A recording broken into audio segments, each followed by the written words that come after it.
Hashamaar kafuun obboloota koo biyya keessa biyya alaa nagaa waaqayyoo waaqa jiraataa isiniif haa ta'u. Har'a ariisa akka itti hojjetamuun isinitti agarsiisa obboloota koo.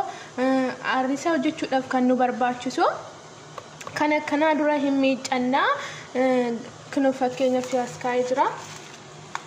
Kana hin miiccannaa foon kiiloon tokko xaasaa lama ta'uu qaba. Xaasaa lama jechuun ruuzii akka kan ruuziidhaan safaran lama ta'a.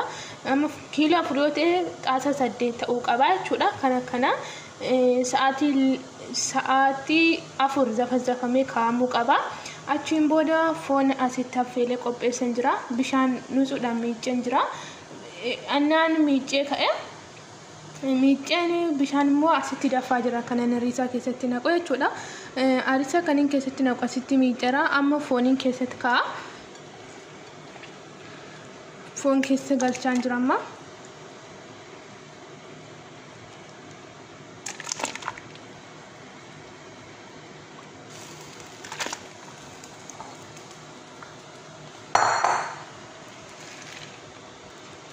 Achiin booda timaatimii illee asitti qopheessan jira.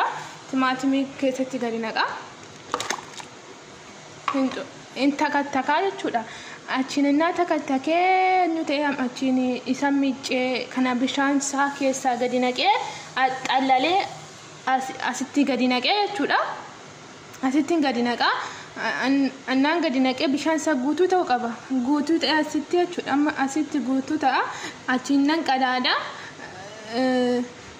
Nan qadaada jechuudha. Nan soogidda maankaa 8 itti naqa jechuudha. Amma kanattan foon kiiloo 4 waan ta'eef maankaa 8 xaasa 8